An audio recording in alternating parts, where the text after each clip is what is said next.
Hola, ¿qué tal amigos? ¿Cómo están? Es un tremendo placer saludarles cuando prácticamente falta un minuto para que sea las 20 horas de este día viernes. Estamos dando por iniciado nuevamente un programa de Otra vez en el Ojo con un destacadísimo invitado para el día de hoy, un abogado penalista con quien vamos a estar conversando de diversas temáticas. Luego ya ahí le vamos a estar dando la bienvenida y vamos a contarles de quién se trata. Vamos a estar abordando ahí diversos temas que son de real interés y también ahí para que vayan aclarando cuál es la diferencia, por ejemplo, de ser abogado laborista o laboralista versus el abogado penalista, que a veces la gente no tiene mucho claro ese concepto en cuanto a las especialidades que tienen los amigos que estudian leyes, porque ellos también tienen especialidades, aunque ustedes no lo crean, al igual que definitivamente el tema de la medicina y otras carreras que se estudian en nuestro país y en el mundo. Así que también vamos a estar contándole ahí con respecto a las especialidades de los amigos que estudian definitivamente en leyes. Pero vamos a iniciar saludando muy cordialmente a nuestro panelista estable. Estamos hablando del destacadísimo abogado de la ciudad de Chillán, de la región de Ñuble, Claudio Kusakovich. ¿Cómo estás, Claudio? Un gusto de saludarte, de tenerte con Bien, nosotros nuevamente en este programa, otra vez en el ojo, un ojo que no el día específicamente sábado, pero de eso lo vamos a estar contando dentro de los próximos minutos. ¿Cómo estás, Claudio? muy bien, muy bien. ¿Tú cómo estás? Mira, se acaba de unir. Hoy ya tenemos un invitado de lujo, ¿eh? Estamos, de verdad que es un agrado tener uno de mis mejores amigos. Y, y aparte, yo diría que el penalista, el mejor penalista de Ñuble y uno de los mejores de Chile, el gran Rodrigo Veralama. ¿Cómo estamos, Rodrigo? Hola Claudio, hola don Raúl, un gusto poder conocerlo, es primera vez que nos encontramos. Muchas gracias por la invitación, espero que también ustedes se encuentren bien. Sí, muy bien, Rodrigo. Bueno, ya lo señalaba Claudio, tenemos un destacadísimo invitado para día de hoy, el abogado penalista Rodrigo Vera Lama, con quien vamos a estar tocando diversas temáticas en este programa que aborda diversos temas definitivamente y sobre todo aquellos que entrañan a la situación de la comunidad, que se sienten perjudicados como lo que nos pasó a nosotros, Claudio, el día sábado, cuando fuimos a a un local a servirnos ahí una colación a mediodía, una colación que pretendía ser buena. En realidad estaba, en cuanto a gusto, bien, aceptable para el precio, pero la verdad de las cosas es que la cantidad dejó mucho que desear. En realidad, incluso Claudio Bastante tuvo que terminar alta. comiendo. Sí, Claudio tuvo que terminar comiéndose un choripán, yo tuve que pedirme otra porción de Sí. papa frita, porque la verdad las cosas es que no dio para Y eso satisfacer bien. la colación, ¿no? Claudio, Y ¿te eso sentiste engañado? bastante. Sí, nada, fuimos a. ¿Cómo se llama? ¿Cómo se llama? El local se llama La Nona, ¿cómo se llama? La nona, sí. Sí, la colación de Luque era pero un chiste, digamos. Sí, bueno. Pero hay de todo, ¿no? Oye, también queremos agradecer enormemente a Néstor Sandoval Ponce, quien es la persona que es el responsable de ponernos al aire todos los días viernes. Bien, comenzamos el programa de hoy eh, señalándonos que, al igual que todas las profesiones, en líneas generales, nuestros amigos que estudian leyes también se especializan, ¿no? Se especializan en diversos temas. El caso de Claudio, por ejemplo, es abogado laborista o laboralista, como usted quiera llamarlo, y Rodrigo Peralama es abogado penalista. Y ahí quiero preguntarle yo definitivamente a Rodrigo, ¿cuáles son los temas que definitivamente ven los abogados penalistas? Porque, bueno, todos sabemos que, por ejemplo, los abogados laboralistas ven todo el tema sindical, qué sé yo, contratos, en fin. Hay abogados que se especializan en el tema de familia, que ven en las situaciones de divorcio, pensiones de alimentos. Pero en líneas generales, por ejemplo, Rodrigo, ¿qué es lo que puntualmente ve en el tema legal los abogados penalistas? Ya, interesante pregunta. Yo creo que lo primero sí es establecer, o sea, porque aquí muchas veces alguien puede decir, no, yo soy especialista en algo, pero cómo uno, porque, digamos, cómo llega a poder convertirse en especialista, como por ejemplo, ¿qué pasa con los médicos? Los médicos tienen una instancia de acreditación formal, que es la CONASEM, que es la comisión que acredita las especialidades médicas, y hay distintas formas, por ejemplo, estudiando en la universidad una especialidad, qué sé yo, traumatólogo, oftalmólogo, etcétera, o también por haber ejercido cierta cantidad de años en una determinada especialidad después de un examen y se le considera especialista. En el caso de los abogados, nosotros no tenemos una instancia de acreditación formal, pero uno en realidad, digamos, son distintas formas como puede ir especializándose. Una, por ejemplo, con estudios de posgrado, en mi caso, con un magíster en Derecho Penal. Lo otro, por el ejercicio en una determinada área. Yo tengo casi 18 años de titulado de abogado y de esos 18 años nunca he hecho otra cosa que no sea trabajar en derecho penal, digamos. O sea, me titulé y a los pocos meses ya fui designado fiscal militar, donde veíamos solamente temas penales en la Araucanía. También uno puede, digamos, ser especialista por investigación, publicaciones en una determinada área. Digamos, es que escribir artículos, libros sobre derecho penal. Entonces, eso es lo primero, digamos, o sea, cómo uno va adquiriendo esta especialidad de dedicarse, en este caso, al derecho penal. Y el derecho penal, para decirlo muy en simple, dice relación con delitos, es decir, con conductas que ya son extremas. Lo más común, obviamente, lo que la gente va a entender, los famosos delitos universales, homicidio, robo, violación, o sea, esa cuestión es delito en cualquier tiempo del mundo, o sea, perdón, cualquier tiempo de la historia del mundo y en cualquier lugar del mundo. Hay otros delitos que a veces son un poco más desconocidos. No sé si yo digo, qué sé yo, invasión al giro bancario. Es decir, ¿y qué es esa cuestión?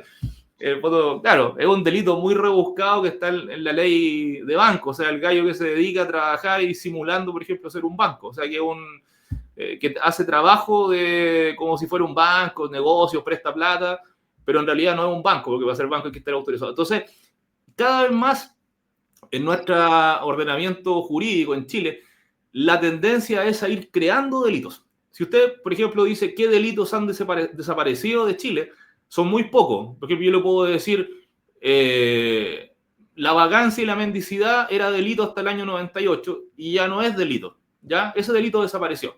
Ser vago, ser mendigo, o sea, andar en la calle pidiendo plata sin licencia de la autoridad, como decía la ley, era un delito. O el tipo que tenía aptitudes para trabajar y no hacía nada, estaba todo el día tirado en el pasto durmiendo, también cometió un delito. Eso ya no es delito. En su momento era delito, por ejemplo, el gallo que era homosexual, el bígamo, sodomita, qué sé yo. Pero eso ya no es delito, se ha ido eliminando. Y por el contrario, se han ido creando una infinidad de delitos que antiguamente, conducta, digamos, que no eran delitos y que ahora sí lo son. Por ejemplo, ir a exceso de velocidad. Si usted va a más de 60 kilómetros por hora de la velocidad permitida, por ejemplo, en el caso de Chillán, en la zona urbana, si usted va, qué sé yo, por la avenida, no sé, la avenida Ecuador, en vez de ir a 50, va a 110 kilómetros por hora, entonces comete un delito. Y lo que antiguamente no era delito, era solamente un tema de infracción, lo veía el juzgado de policía local. Entonces, y esto, digamos, que tiene que ver que son distintos los organismos que intervienen cuando son delitos. Hacer delito, hacer penal, eso lo ve la Fiscalía, el Ministerio Público, que en el caso de Chillán tienen su fiscalía,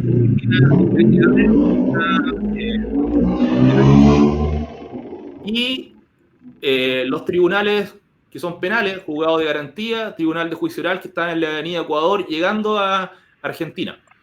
¿Ya? Y ahí se ven solamente temas penales. O sea, si usted, por ejemplo, tiene un problema con, no sé, con una herencia, o qué sé yo, problema que lo despidieron del trabajo, no, eso tendrá que verlo en otro tribunal. Va a ser herencia civil, despido del trabajador laboral. Se ven en otros tribunales que están en otra parte, son distintos, son tribunales especializados en un área. ¿Ya? Entonces, y cada vez más ha sido importante la especialización, porque como son tanta la cantidad de delitos que se han ido creando, o sea, son tantas las conductas que antes no eran delitos y que ahora sí, es tanto el desarrollo que hay a nivel de doctrina, de precedentes, de jurisprudencia, es decir, de decisiones de los tribunales, que uno no puede saberlo todo.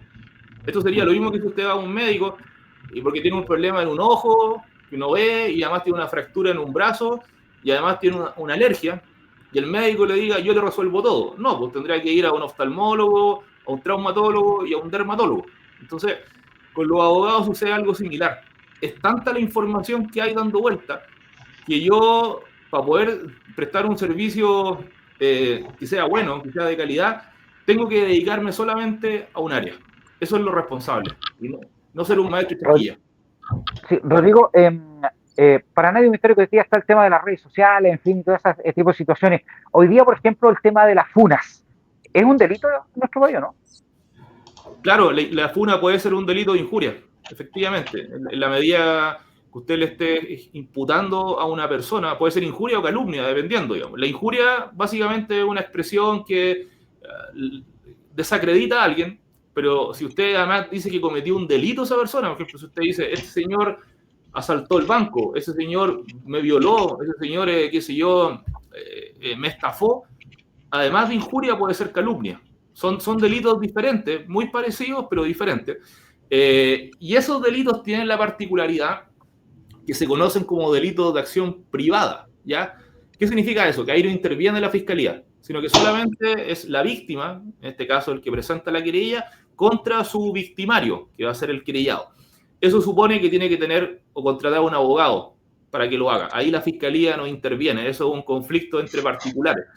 Esa es la excepción, porque la mayoría de los delitos, el 99,9% de los delitos, no son de acción privada, sino que son de acción pública. O sea, por ejemplo, si usted va pasando por la calle y ve que un delincuente está entrando a robar a una casa, que está saltando la reja, usted puede hacer la denuncia, puede llamar a Carabineros y eso lo va a ver Carabineros, la Fiscalía, y no es necesario tener un abogado para que participe en eso. En cambio, el delito que usted me pregunta, que es la injuria, la funa, claro, en ese caso, sí o sí va a tener que ser en el fondo un conflicto entre dos particulares. Ahí la fiscalía no interviene investigando. Pero sí, es un delito, sí, de hecho, sí, normalmente lo es porque están, por mucha molestia que una persona tenga, que se sienta afectada, pero eso no le da derecho a estar dañando la honra públicamente, sino que lo que tiene que hacer, si cree que es un delincuente, bueno, denúncielo en un tribunal o en la fiscalía. Rodrigo, tú tocabas, y para darle después ya el pase a Claudio, tú tocabas el tema de delitos bancarios. Y una de las cosas que también evidentemente se da, y mucho en nuestro país, el tema de los prestamistas. Ahí también en algún aspecto, en algún instante, se puede generar algún delito, sobre todo por la cantidad de interés que cobran a veces. Claro, ese es un delito que ha existido desde siempre, se conoce como usura. Implica prestar dinero en un porcentaje, digamos, determinado sobre el máximo convencional, es decir, sobre el que se autoriza a prestar por el Banco Central. Porque prestar dinero es legal. O sea, si eso es un contrato que ha existido siempre, se denomina mutuo, ¿ya? Ese es el nombre técnico del contrato cuando a usted le prestan dinero. ¿Usted le puede prestar dinero a alguien? Sí, sin ningún problema. ¿Dónde está el delito? Si el interés que le está cobrando es excesivo. ¿Ya? Ahí está el problema. Y es una cuestión... Máximo interés permitido. Claro, el máximo convencional, sobre un 50% del máximo convencional. Que es un Banco Central. Entonces es un tema bien técnico, pero tiene que ver con eso. O sea, prestar dinero no es problema. ¿Dónde está el problema? En el interés. Y ahí eso sí es un delito y eso lo investiga la Fiscalía. Y de hecho en Chillán es un delito de partida donde hay muy pocas condenas. No era un delito que sea fácil de probar. Pero hace años atrás, hace aproximadamente unos 10 años, fue la primera condena aquí en Ñuble por ese delito, contra una persona que fue condenado como usurero. Porque además la usura conlleva una serie de cuestiones que son bastante trágicas. Hay gente que pierde su casa porque el usurero le exige que se la deje en garantía o que le deje cheques. O incluso hoy en día con el crimen organizado, con las mafias, hay un sistema de usura que se conoce como el gota a gota, que a las personas les van cobrando a poquito, por goteo. Por eso se denomina gota a gota. Y ahí derechamente los tipos llegan a los ajustes de cuenta usando la fuerza, digamos, o sea, a balazos, ¿no? Pero sí, es delito. Sí, Claudio, esto se da mucho también con el tema de algunos extranjeros, que utilizan este sistema de préstamo y después las extorsiones están a la orden del día. Bueno, yo lo he hablado con Rodrigo antes. Rodrigo me decía, oye, pero si aquí no hay crimen organizado, aquí nadie muere por droga, acá no le pasa nada a nadie. Yo no sé si ahora tuviéramos esta conversación que tuvimos hace 5 años atrás, pre-pandemia, una vez, Rodrigo, ¿te acordás? Que me decía que acá a nadie le pasa nada, que acá era un chiste. Yo no sé si ahora se puede decir que es un chiste el crimen organizado. Yo creo que ahora sí hay crimen organizado en Chile. Incluso en Chillán podría, mientras no existir ya crimen organizado. Claro, lo que pasa es que ha habido una evolución del crimen. Históricamente en Chile la delincuencia que nosotros teníamos dentro de todo eran tipo, entre comillas, bastante caballeros, tenían cierto nivel, entre comillas, de ética, que no hacían más daño más allá del estrictamente indispensable para apropiarse, ¿cierto? El típico, el lanza chileno era conocido internacionalmente por su astucia, porque robaba, como dicen ellos, a los caballeros, o sea, no, ellos no hacían daño, tenían ya, ¿cierto? Y aquí era inimaginable estar cometiendo secuestros con extorsión o esto, o el gota a gota que lo trajeron los extranjeros, que es este préstamo usurero, pero ha habido una evolución, efectivamente. Entonces, claro que el panorama ha cambiado, o sea, el crimen que tenemos hoy en día no tiene nada que ver con el crimen que nosotros conocimos hace 5, 10 años atrás. Ya no, es otra cosa. O sea, no, aquí en Chile antes alguien me dirá, oye, pero hubo un secuestro en los años 90, no sé, a Christian Edwards, pero era otra cosa, era un tema político que había detrás. Era un grupo organizado, el Frente Manuel Rodríguez, tenían una causa política, etcétera, pero no era el secuestro de crimen organizado, qué sé yo, un secuestro express cometido por extranjeros. Esa situación antes no se daba en Chile. Y eso yo creo que es un tema que también vamos a poder conectarlo con esto que se ha hablado a propósito ahora de la cárcel, digamos. Yo creo que está muy, muy de la mano, de la nueva Sí, cárcel. precisamente, Rodrigo, íbamos a ir a ese tema, tú lo señalabas, era fiscal militar en esa oportunidad en la región de la Araucanía, pero ¿cuál es tu percepción con respecto a esta situación del traslado de la cárcel, vecinos que se oponen, autoridades que dicen que no es el mejor lugar? Estamos hablando del sector de Quilmo. Hoy día existe un hacinamiento en la cárcel realmente increíble. Hace un par de días atrás nuevamente se realizó un intento de fuga que fue rápidamente eh, descubierto por personal de gendarmería. Los propios gendarmes están ahí definitivamente muy complicados, son agredidos por los internos, en fin. ¿Cuál es tu percepción con respecto a este tema? ¿Cómo se ha ido dando y lo dilatado de lo que se ha ido teniendo básicamente para poder trasladar definitivamente la cárcel que está en pleno centro de la ciudad de Chillán? Yo diría que en el corazón, básicamente. Sí, mire, en Chile lamentablemente hay una cultura de hacer las cosas al lote, ¿ya? Eso es como el punto de partida que quiero dar. Y les voy a dar el ejemplo más cercano, que en Chile se dieron el lujo de perder a una senadora, de perder a una ministra y desprestigiar el apellido de un presidente porque no supieron no supieron que estaba prohibido vender la casa del expresidente Allende. Algo que nosotros lo aprendemos en segundo año de Derecho, porque ahí se estudia derecho constitucional y esa prohibición está en la Constitución. Entonces, a ese nivel de chabacanería es como funciona Chile. ¿Y por qué hago presente esto? Porque en esta discusión que se ha presentado, yo no he escuchado ningún argumento que a mí realmente me convenza. Y voy a partir. Primero, yo creo que nadie quiere que el regimiento se vaya de la ciudad, ni que no puedan realizar su instrucción los soldados. Pero la cárcel urge, o sea, no puede seguir en el centro, hay hacinamiento, hay riesgo de fuga, de agresiones a los gendarmes, hay, con lo que conversamos recién, el crimen organizado, el tipo de delincuencia que está en las cárceles es diferente a la que había antes, es decir, una cárcel en malas condiciones facilita que prolifere este crimen organizado. Entonces, no hay lugar de Chile actualmente donde una cárcel no genere rechazo. O sea, si yo le puedo decir, oiga, en Copquecura se van a oponer, en Quirihue se van a oponer, en San Carlos ya se opusieron, hace unos años atrás cuando querían instalarla en donde está el CET, el Centro de Educación y Trabajo, en San Miguel. No existe ninguna parte. Y yo creo que hasta si quisieran hacerla en medio del desierto de Atacama, se van a oponer, no sé, las empresas mineras. O sea, alguien se va a oponer, ¿ya? Entonces no es un tema pacífico. Pero va a tener que tomarse la decisión de una vez por todas y tomarse el trago amargo y zanjar esta cuestión. El predio Quilmo, yo obviamente lo conozco, es lo suficientemente grande como para entregar una pequeña parte a Gendarmería y que el ejército se pueda reubicar en otro lugar. O sea, si el problema es ese, que dicen, no, pero es que aquí tenemos nuestras instalaciones, bueno, las instalaciones sí se pueden mover a otra parte. Además, la construcción en Quilmo, al ser un predio fiscal, implica un ahorro de recursos para el fisco, ya que no va a tener que estar comprando un terreno porque ya está ahí. Además, existen muchos lugares en el país donde están próximos o cercanas unidades militares que colindan con recintos penitenciarios.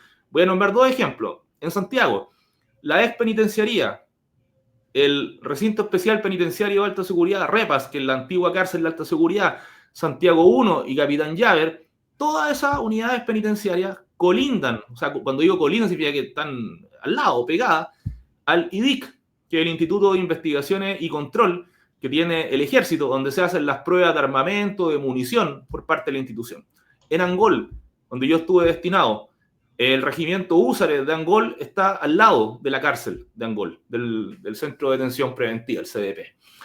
El espacio, además, que actualmente tiene la cárcel de Chillán en el centro, puede ser utilizado como barrio cívico, o sea, una vez que se vaya Gendarmería de ahí, y así ahorrar una cantidad importante de recursos en arriendo, porque actualmente en Chillán, cuando se creó la región, se está gastando una cantidad impresionante en arriendo, de Ceremi, de servicios públicos, etc. Y toda esa plata se podría ahorrar si que se construye una cantidad importante de oficinas públicas donde actualmente está la cárcel. Además, no hay que olvidar que la ruta 605, que es la que conecta San Ignacio con Chillán por Quilmo, que es el camino antiguo, digamos, donde está el Puente del Diablo, eso lo están asfaltando, está bastante avanzado. Por lo tanto, eso va a constituir un acceso alternativo para que los carros de gendarmería se puedan desplazar, por ejemplo, cuando van a Bulne y hay un GAI donde hay tribunales y hay establecimientos penitenciarios. Además, aquí alguien advirtió, dijo, mire, ¿sabe qué? Que el regimiento podría irse de la ciudad, así es que yo quiero partir diciendo que nadie quiere que se vayan, pero no olvidar que desde el año 99 a la fecha, en Chile se han cerrado muchos regimientos. Se cerraron en Lautaro, en Traillén, en Cauquenes, en Curicó, en San Felipe, en La Unión, etc. En Concepción habían varios regimientos, ahora queda solamente uno, en Chacabuco.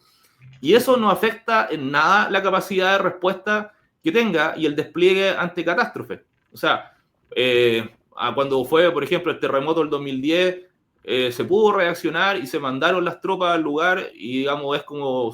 O sea, no se afectó que el hecho que no hubiera un regimiento en Cauquenes, como antiguamente lo hubo. Además, es tanta la población que tiene hoy en día Chillán y tan poco el personal que tiene el ejército. O sea, este no es un regimiento grande, para que entendamos, no es de los regimientos chicos que tenemos en Chile, que su ausencia incluso ni siquiera, insisto, nadie quiere que se vayan, pero en este evento catastrófico que algunos plantean que se podrían ir, la verdad es que la ausencia del regimiento tampoco va a mover la aguja de la economía local. O sea, no es porque se va el regimiento, va a haber un decaimiento en la economía de Chillán. No, es marginal, digamos, es una cifra ínfima. Desde hace mucho tiempo, además, hace años que recuerdo que como es una unidad pequeña, incluso se planteaba que este regimiento podía ser absorbido por Concepción. Es decir, que se cerraba Chillán y solamente quedaba Concepción. Otra demostración de que acá, digamos, cuando ocurre, por ejemplo, las elecciones, vamos a tener a una hora en unos meses más, el regimiento de Chillán no alcanza a cubrir toda la región de Ñuble. Hay muchos locales de votación donde el personal que va a custodiarlo no es de Chillán, sino que viene de Santiago, porque este es un regimiento pequeño que no tiene tanta votación. Además, eso alguien podría imaginar que la gente del ejército de acá de Chillán se lo pasa en instrucción en Quilmo, y eso tampoco es real. O sea, la mayor parte del tiempo no están en Quilmo, están acá en Chillán, en el regimiento que está ahí en Vicente Méndez. Hace años atrás, yo estoy dando puros datos, que me gusta hablar con datos. Hace años atrás, el regimiento de Chillán tenía un refugio con unas cabañas arriba en las termas. Y era un refugio con fines de instrucción, o sea, de hacer entrenamiento en montaña. Hoy en día eso está asignado al área de bienestar, o sea, al área recreacional del ejército. Porque se dieron cuenta que era más productivo eso que tenerlo con fines, digamos, de instrucción militar. Y además, otro dato, acá, si Quilmo fuera la panacea de la instrucción militar, un lugar intocable, un lugar como el lugar privilegiado, bueno, entonces, ¿por qué los del regimiento Chacabuco de Concepción, cuando tienen su instrucción, no vienen a Chillán, sino que van al predio Unigüe, que está en Cauquenes? ¿Ya? Esta información que estoy dando es pública, está esto, el ejército la publica en sus redes sociales. Ellos van a Unigüe, que les queda a 170 kilómetros de distancia, de Concepción, está el predio Unigüe en la región del Maule. ¿Por qué no vienen a Quilmo, sino que van allá a Cauquenes? Entonces, uno cuando analiza todos estos datos que uno plantea, y que yo no se los he escuchado a ninguna autoridad, a nadie, me refiero a ninguna persona de los que se están oponiendo, ni tampoco los que están a favor. Yo digo, bueno, si queremos conversar este tema, hablemoslo con datos, po. O sea, hablemoslo de forma seria.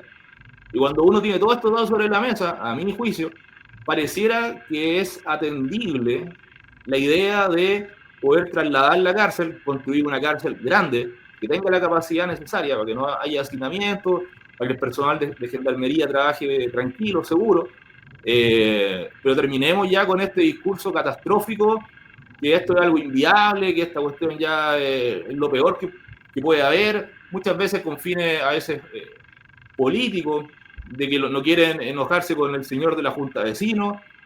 Lamentablemente son costos que van a tener que pagarse, porque si no, la cárcel va a seguir eternamente ahí, y esta cuestión no es normal. O sea, vean, no sé, otras ciudades, no es normal tener una cárcel a ¿cuánto? ¿3 cuadras de la Plaza de Armas?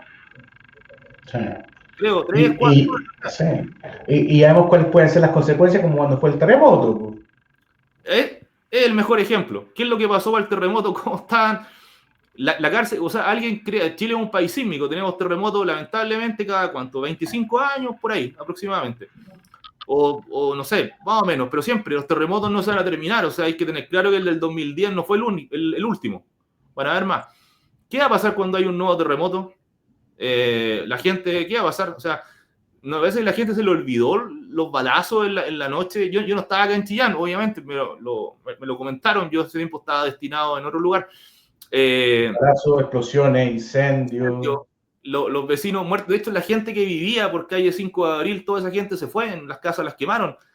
Ahí ya no viven personas, los que vivían, me refiero, los residentes, los que colindaban con la cárcel por 5 de Abril.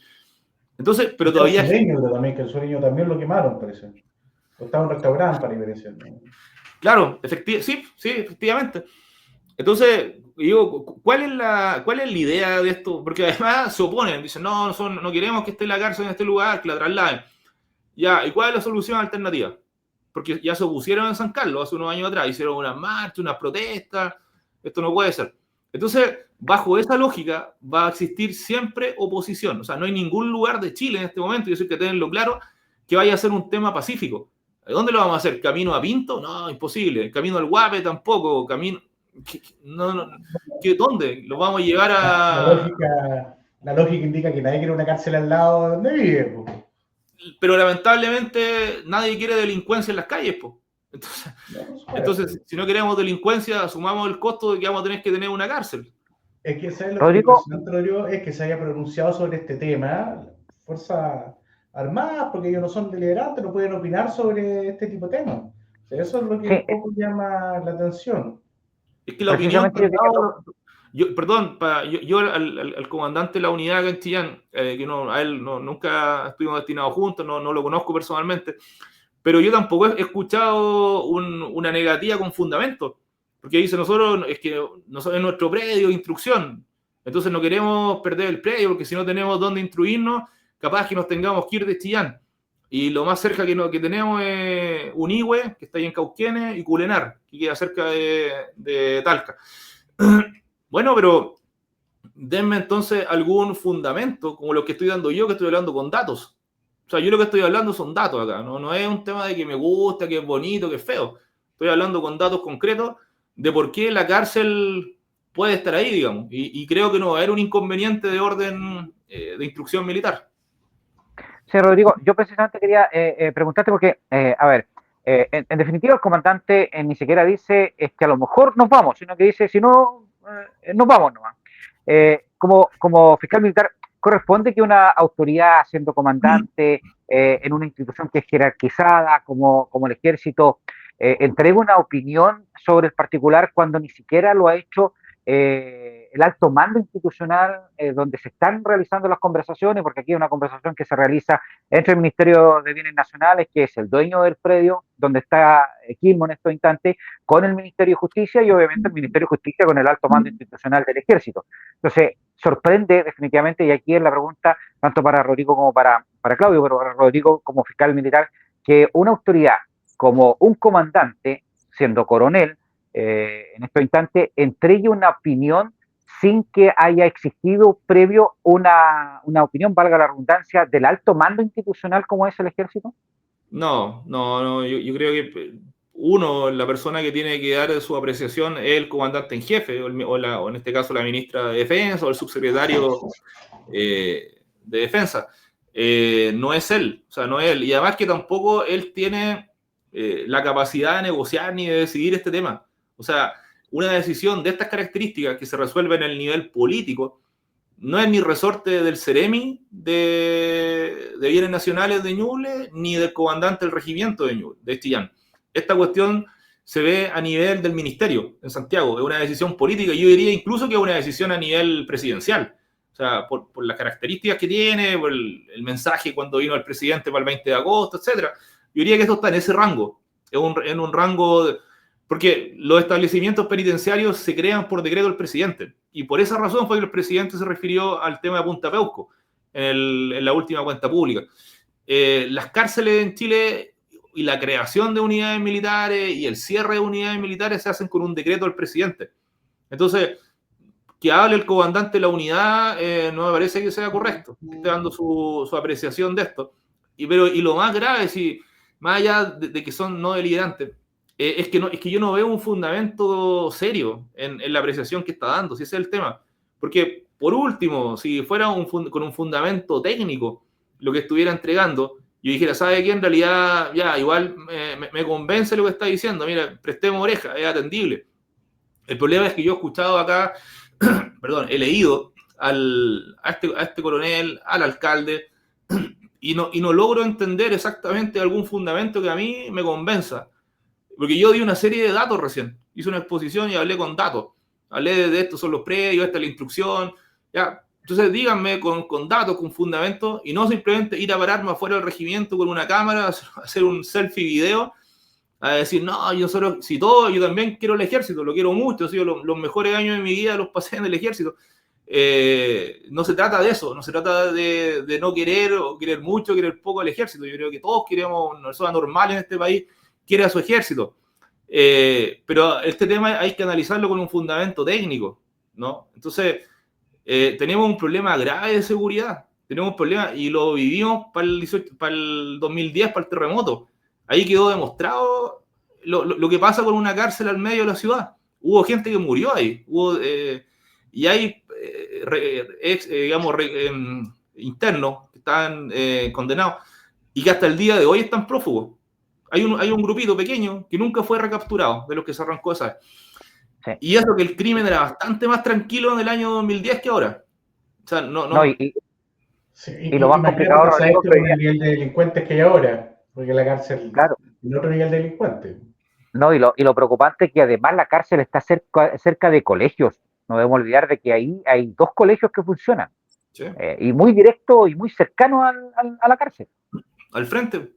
Sí, está el colegio Chillán y está el colegio San Buenaventura.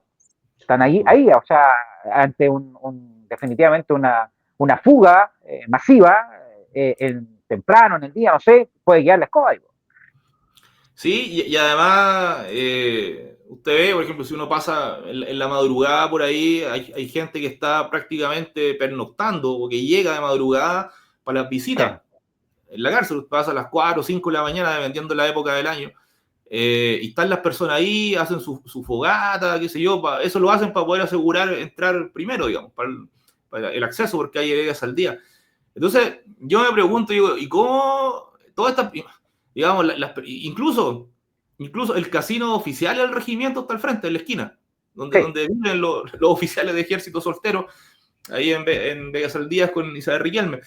Entonces, yo creo que todos están conscientes del problema que representa la cárcel, y que se trate con esta liviandad, o que no quieren enemistarse con algunos vecinos del sector de aquí, que dicen, no, es que Chillán está creciendo hacia Quilmo, entonces no queremos. Bueno, pero lamentablemente vamos a tener que asumir ese costo. Es un lugar y no podemos seguir eternamente aplazando esto, porque si no vamos a estar eternamente y como pateando esto, pateando, hasta que, no sé, venga el nuevo terremoto, hasta que venga un incendio, hasta que los tipos se amotinen, porque han habido muertos ahí también por el hacinamiento. A nosotros, ¿cuántos años tiene la cárcel, Rodrigo? Oh, es una cárcel, imagínate, ahí fusilaron al chacal de Nahuel Toro, po. O sea, una Entonces, cárcel. me imagino que la capacidad para la población penitenciaria que tenía está superada con creces, o sea, tampoco no va a ser de Completamente, abasto.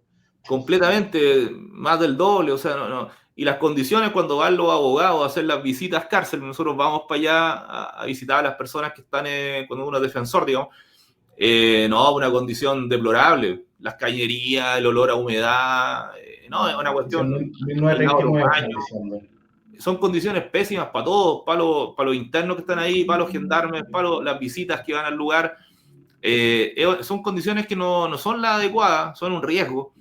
Entonces, cuando uno pone todos estos temas sobre la mesa, digamos, bueno, hay que poner una balanza. Es decir, si puede que nos moleste que tengamos la cárcel en este sector de Quilmes. Bueno, pero ¿qué cosa es peor? ¿Eso? ¿O seguir manteniendo una cárcel en estas condiciones que es una bomba de tiempo que la tenemos en medio de la ciudad?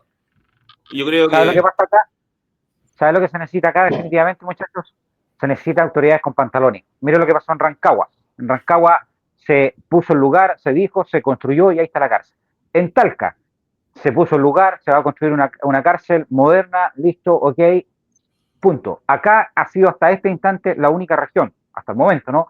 Que pone traba tras traba, problemas tras problemas, miles de excusas para tratar definitivamente de evitar la instalación de una cárcel. Yo creo que acá lo que definitivamente hace falta es que definitivamente las autoridades se pongan los pantalones y se diga, ¿sabe qué? La cárcel se construye aquí, le guste a quien le guste. Y punto. Mientras no Pero para tengamos organizar eso, fiestas salen al tiro. ¿ah? Para organizar fiestas esas salen al tiro. Bueno, claro, pero por eso te digo, yo creo que aquí falta, Rodrigo, no sé cómo lo ves tú, pero yo creo que aquí falta una mano firme, una voluntad definitiva de decir, ¿sabe qué? La cárcel se instala en Quilmo y listo. Es que me van a hacer protestas, mala suerte, hagan lo que quieran, porque si no tenemos una firmeza definitiva, lamentablemente esto no va a construirse ninguna. O sea, no se va a construir nunca. Y lamentablemente esta situación se está viendo ahora cuando estamos a puertas de un cambio de gobierno. ¿Qué va a pasar con la apreciación y la opinión que va a tener el otro gobierno? Porque a lo mejor el otro gobierno así sabe que en realidad Quilmo no. Y ahí quedamos parados otra vez con todo el tema. No, el O sea, problema es... este gobierno definitivamente, Rodrigo, este gobierno definitivamente, hay que decirlo honestamente, puso el tema en el tapete al final de su periodo para tirar la pelota para el otro lado. O sea, para el otro gobierno. Ya sabe que, ya mira, el tema de la cárcel de Ñuble, mira, veamos la hora que estamos terminando y el cachito se lo pasamos al otro gobierno. Bueno, pero el gobierno del presidente Piñera, cuando ellos recibieron protesta de los vecinos de San Carlos el 2019 cuando se planteó la cárcel en San Miguel, que está, para que si la gente no se ubica, San Miguel queda saliendo de San Carlos hacia Chillán por la ruta 5 hacia el poniente, un par de kilómetros hacia el poniente. Y la gente también se opuso, hizo protesta, y ahí esa idea, que también eran terrenos de Gendarmería, porque Gendarmería tiene un predio ahí, donde está el Centro de Educación y Trabajo, para decirlo en simple, los internos que tienen buena conducta están ahí, son una especie como de cárcel al aire libre, y la gente tampoco lo quiso, dijo, no, aquí estamos tranquilos, entonces piensan en las visitas, y ese es el tema, piensan en las visitas, más que en los presos propiamente tal, como que los presos se vayan a arrancar, piensan que no quieren tener la gente que vaya de visita, los familiares. Ese es el tema que complica a las personas que consideran que son todos delincuentes los familiares, entonces como van a ir a ver a los presos, va a haber delito en el sector. Pero sabes tú, Rodrigo, que de todo el tiempo que está funcionando la cárcel en el centro de la ciudad de Chillán, del año 1989, ¿no? Nunca se ha generado un problema en las afueras del recinto penitenciario con los familiares. De lo que yo recuerde, de todo el tiempo que llevo acá en Chillán, nunca se ha tenido ni se ha generado una situación problemática con los familiares. Sí hay que reconocer que a veces con algunos internos que se agreden entre sí, que se tratan de fugar, eso sí, lo que sucedió obviamente para el terremoto, que muchos de ellos, hay que decirlo honestamente, volvieron posteriormente bajo su propia voluntad, porque lo que ellos querían era ir a ver cómo estaban sus familiares. Muchos de ellos volvieron, otros no, que se pasaron de listo y se arrancaron nomás, y luego los fueron recapturados. Y eso fue evidentemente lo más complicado, pero tampoco fue generado por sus familiares, sino que se provocó por los propios internos. Entonces, claro, cuando se tiene el temor de qué es lo que pasa con los familiares que van a ir a acampar, yo vuelvo a insistir, ese mismo temor tenía la gente en Rancagua. No, es que van a venir para acá, se van a instalar con carpa los familiares, y la cárcel de Rancagua está funcionando de las mil maravillas. No ha tenido hasta este instante ningún problema. Y vuelvo a insistir, yo creo que hay que sacarse un poco el tema de que si se instala la cárcel en un sector, los familiares van a ir a generar alguna problemática, porque hasta este instante, hasta esta época en la que estamos viviendo, de lo que tenemos conocimiento, los familiares no han generado ningún tipo de complicaciones cuando van a ver a sus familiares ahí en la cárcel de Chillán. Eso es muy importante lo que usted dice, que es un tema que no se había tocado. Yo tengo mi oficina a una cuadra de la cárcel. Precisamente como trabajo en área penal, me interesa, cuando yo regresé a Chillán, hace ya más de 10 años, de tener la oficina cerca, porque trabajo mucho con el tema, a veces con personas que están privadas de libertad. Y eso es verdad. Usted cuando conversa con, por ejemplo, la gente que tiene almacenes en los alrededores, nunca, y yo paso siempre esos almacenes, nunca he escuchado un comentario que me digan, ¿saben qué? Los familiares de los presos aquí roban. Tenemos que estar vivo el ojo porque los gallos nos vienen a cometer robo o turbazo, o que cometen hurto, ¿no? Hurto hormiga, o que los vecinos digan, mire, los días que hay visitas se roban los espejos de los autos, o le provocan daño a los autos que están estacionados en la calle, o que hagan, no sé, desmanes, rayados, que tiren piedras. O sea, nunca se ha escuchado esa situación. Y por lo tanto, los únicos conflictos que se provocan son al interior de la cárcel entre los internos, producto del hacinamiento, de que adentro hay droga, hay, qué sé yo, violencia, etcétera. Ese es otro tema. Pero muy importante lo que usted dice. No existe evidencia, no existe, digamos, un foco delictual que alguien diga, ¿sabe qué? Lamentablemente esa calle es peligrosa, o si usted va pasando por ahí, si usted pasa caminando, porque está lleno de gente cuando hay visitas, normalmente en las mañanas, que usted diga, ¿sabe qué? Esa gente me robó, o me insultó, o me amenazó, nada. Esa gente está tranquila, lo único que quiere es ver a sus familiares, a sus amigos, qué sé yo, que están privados de libertad. Entonces, ese es otro antecedente. La gente que va a la cárcel no van ahí con la mentalidad de andar delinquiendo en el trayecto. O sea, esa gente va, es como ir a ver un familiar al hospital, pues. O sea, no están en una lógica de lo que quieren estar con su familiar que está privado de libertad, pero no anda en la lógica de ser patón malo a la pasada. Tampoco nadie ha dicho eso. Me refiero de las personas que opinan del tema, salvo ahora que se está planteando, pero nunca lo habían planteado tampoco ni las autoridades, ni los que se oponen, nada. Entonces, No, nada. nada. Y a lo más que se ha generado, claro, excusa nomás, y a lo más que se ha generado ha sido este famoso lanzazo de droga que se genera, y que no es por el sector tampoco de donde ingresan las visitas, sino que es por el otro lado, ¿no? Por Gamero, es donde mayoritariamente se genera el lanzamiento de droga, que también está muy bien controlado por personal de Gendarmería. Bueno, vamos a ver qué es lo que va a pasar con este tema. Pero Rodrigo, que nosotros queríamos... Perdón, y para cerrar ese tema, y precisamente los lanzamientos de droga son por las características de vulnerabilidad que tiene la cárcel. Sí, así es. ¿Por qué, por ejemplo, en la cárcel, qué sé yo, el Manzano en Concepción, no pueden? Bueno, porque por la característica que es una cárcel moderna, los tipos no pueden ir a tirar los aéreos, se llama. En la jerga penitenciaria se conocen como aéreos. No pueden ir a arrojar aéreos. Pero en la cárcel de Chillán, como es tan reducida, como está metida al medio de la ciudad, como está pegada a la calle, facilita precisamente esa mala infraestructura que tienen, facilita la comisión de este lanzamiento. Entonces, ese es otro tema también que no lo habíamos planteado antes. Otra cosa que se mejoraría con la nueva cárcel. O sea, ya no podrían ir a tirar aéreos. ¿Qué van a hacer? Van a tener que ser como estos lanzadores de la bala, los deportistas, estos olímpicos, para poder superar con la cárcel moderna. Ahí no podríamos. Hay que enviar drones, así que dejen caer la mercancía. Oye, Rodrigo, queríamos nosotros llevarte a otro tema. Bueno, tú fuiste fiscal del sector de la Araucanía, un lugar no muy tremendamente conflictivo, que lamentablemente no se ha podido solucionar. Hay algunas autoridades que hablan de que ahí no existe terrorismo, otras que dicen que sí, es un tema de netamente terrorismo lo que ocurre ahí en el sector de la Araucanía. ¿Cuál es tu visión con respecto a ese tema? ¿Hay terrorismo definitivamente ahí en la Araucanía o no? ¿Por qué no se ha podido controlar ese tema? Sí, sin duda que hay. Bueno, lo que pasa es que el terrorismo siempre va asociado con delitos que son necesarios para financiarlo, digamos, con delitos conexos, que tienen que ver con robo de madera, robo de animales o abigeato, extorsión, robo directamente, que ingresan a un inmueble, a una casa a robar, tráfico de drogas, tráfico de armas, es una serie de delitos, robo de madera, entonces creo que lo dije, que van anexo al tema de esto y que son necesarios para financiarse. Entonces, yo creo que hoy en día, en la actualidad, porque estuve ahí hace ya más de 15 años, conocí también una evolución que ha habido. Cuando yo estuve ahí, no había existido ningún caso donde mataran a una persona. Me refiero a que mataran a un parcelero o a un carabinero. Eso no había sucedido. El primero fue el año 2012. Pero cuando yo llegué a la zona, eso aún no ocurría. Y no había armamento automático, sino que era una cuestión más rudimentaria. Por ahí alguna escopeta, boleadora, se manejaba en ese rango. No con el nivel de violencia y de organización que hay ahora. Es decir, en esa época era inimaginable lo que sucedió el año pasado en Cañete, que mataron a 3 carabineros y después los quemaron en la cercanía del lago Yeuyeu. Eso, perdón, sí, Yeuyeu.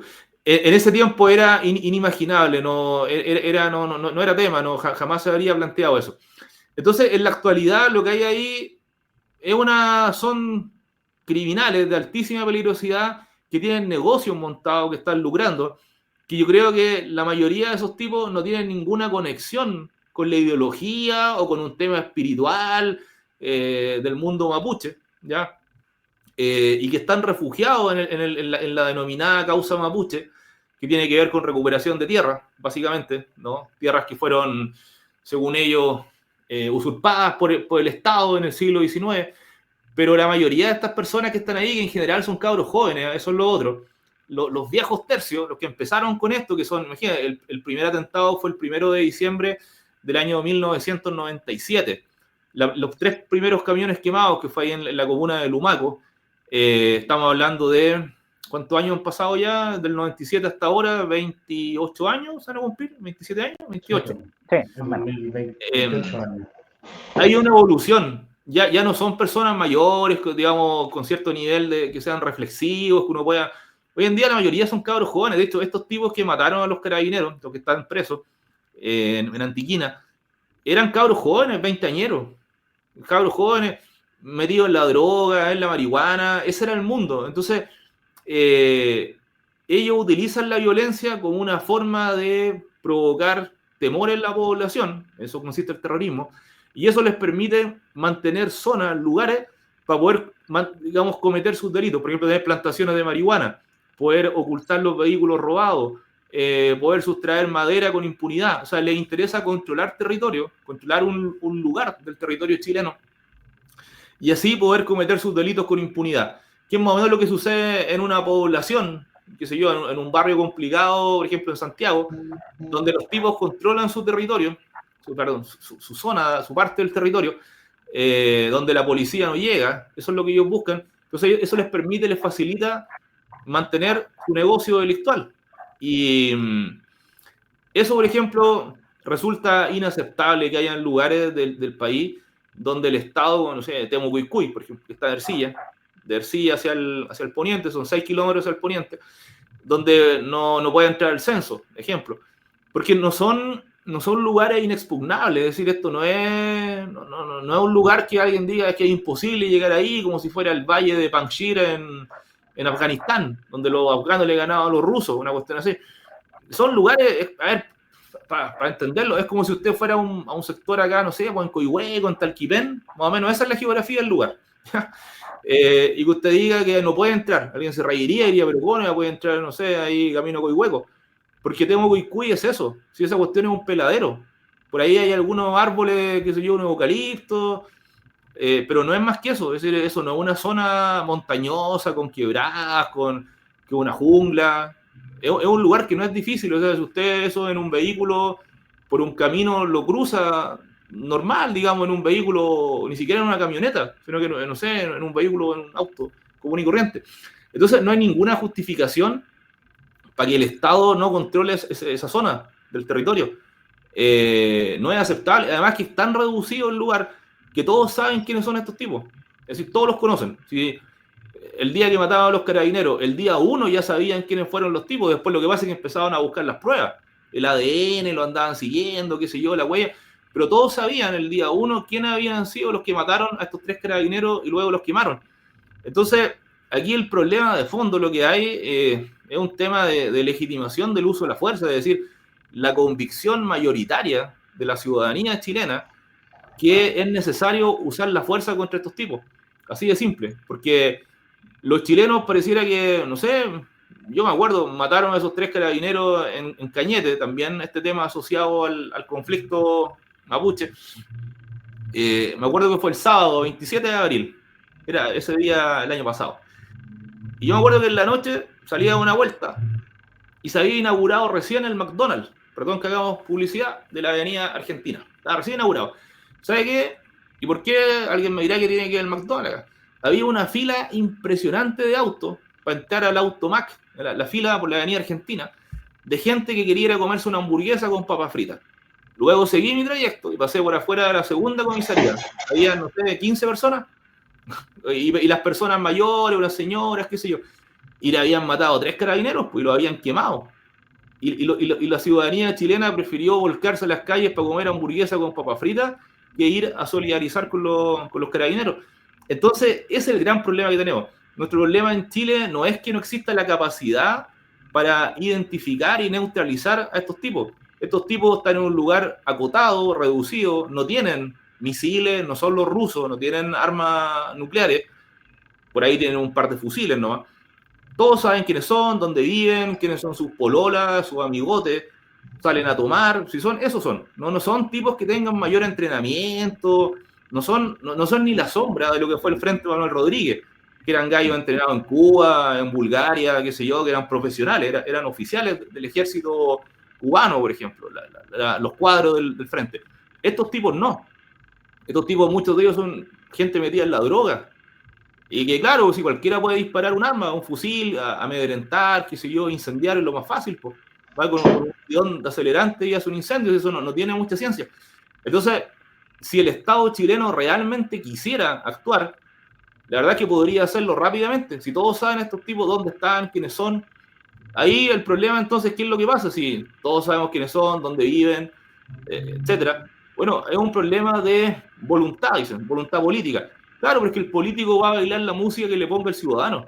Si el ciudadano es diferente, si el ciudadano prefiere ir a comer al McDonald's una hamburguesa con papas fritas en vez de ir a estar con los carabineros que los mataron y los quemaron, que ha sido el crimen más horrendo de la historia, porque ni siquiera en la época del gobierno militar fue así. Cuando el frente ha sido un atentado era una lógica de un enfrentamiento. Disparaban, qué sé yo, era una lógica distinta. Era el atentado al general Pinochet, el 86, que murió un carabinero y 4 de ejército, pero fue en otra lógica, fue con una lógica de enfrentamiento, no había un tema de ir a asesinar a 3 personas arrodilladas en el suelo y después quemar los cuerpos. Eso nunca había pasado en Chile. Y a los chilenos les dio lo mismo eso. Me refiero a una cantidad importante. Entonces, sí, pues Rodrigo, hay un ejemplo muy claro, lo que sucedió para el 2018, el famoso estallido social, que algunos le llaman incluso estallido delictual. Ahí se unió el país, ¿no?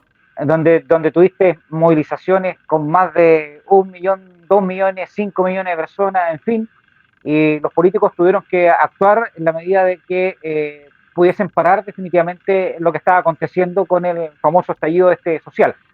Si pasase eso mismo con el tema de la Araucanía o el tema de la delincuencia, lo más probable es que ya esta situación a lo mejor estaría absolutamente controlada. Muy, muy importante, y ese es un ejemplo que en otras oportunidades yo lo ponía, decía, esto fue el 25 de octubre, la marcha del millón, ¿sí? Fue el 25 de octubre del año 2019.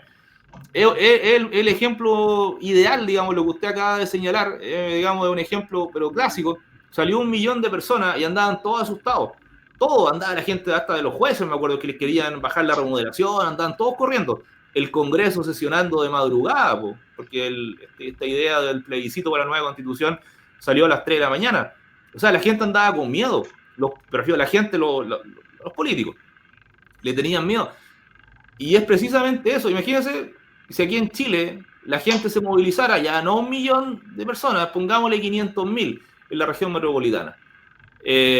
cambiaría la historia, po. Y esa es, por ejemplo, la clave del Salvador. En El Salvador no es que Bukele sea choro y haga las cosas porque él es choro. Con Bukele lo que sucede es que él tiene un 85% de apoyo. Esa es la clave. Y por ejemplo, cuando Bukele iba a pedirle al Congreso plata para poder financiar su guerra contra las pandillas, iba gente a protestar afuera del Congreso. Algo que en Chile no hemos visto nunca. La ciudadanía protestaba a favor del presidente para que el Congreso aprobara los recursos que en ese momento, cuando él no tenía los votos, ahora sí los tiene. Ahora Bukele tiene 56 de 60 diputados. O sea, ahora Bukele es Dios en El Salvador, pero antes en el periodo anterior, no tenía esos votos. Y la gente se manifestaba, la gente se movilizaba. Y esa es la clave, digamos, y ese es un principio que lo hemos escuchado muchas veces, que Vox Populi, Vox Dei, voz del pueblo, voz de Dios. Acá definitivamente el presidente de la República del entonces, para el estallido electoral, en vez de apoyarlo, cayó a un 5% de aprobación. Ahí está la diferencia. Ese es el punto.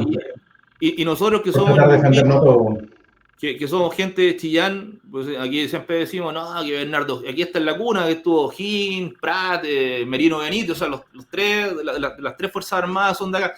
Y parece que se nos olvida, y esto es importante, ¿no?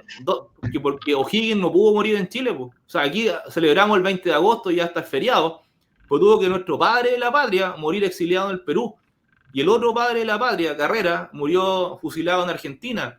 Y el otro, también si queremos agregarle, Manuel Rodríguez, murió fusilado en Tiltil. Y el otro, Diego Portales, murió en un motín. Lo asesinaron también. Esa es nuestra historia. Nos llenamos la boca con el 20 de agosto. Debía a veces darnos y reflexionar por qué el padre de la patria no pudo morir en el país que creó, que fundó.